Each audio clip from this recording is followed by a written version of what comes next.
இப்படிலாமா பேசுவாங்க? ரொம்ப அப்செட் ஆயிடுச்சு. Hey all! வீக்கெண்ட் வந்து நான் திருநெல்வேலி விஓசி ஸ்ட்ரீட்டில் வந்து நான் ஸ்டால் போடுவேன் ஃப்ரைடே, சாட்டர்டே, சண்டே. ஸோ அதில் உள்ள ஒரு சின்ன எக்ஸ்பீரியன்ஸ் தான் நான் ஷேர் பண்ண போகிறேன். லாஸ்ட் வீக்கெண்ட் வந்துட்டு ஒரு கஸ்டமர் வந்து என்னோடய ஷாப்பில் வந்துட்டு பர்ச்சேஸ் பண்ணியிருந்தாங்க. பட் நிறைய க்யூட்டாக இருக்குதுன்னு சொல்லிட்டு நிறைய அப்ரிஷியேட் பண்ணாங்க. பட் அதுக்கப்புறம் பில் போடும்போது, "ஏன் நீங்கள் இவ்வளோ ப்ரைஸ்டாக வச்சுருக்கீங்க?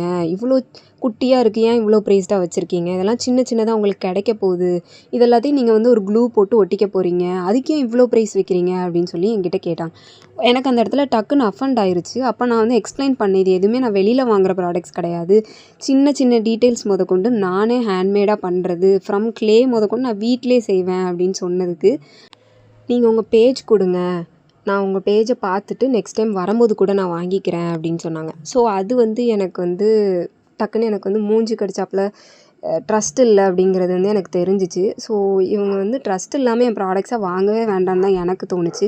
உங்களுக்கு இந்த மாதிரி கஸ்டமர்ஸ் யாரும் வந்திருந்தாங்கன்னா கண்டிப்பாக டிஎம்மில் ஷேர் பண்ணிட்டு போங்க. பாய்.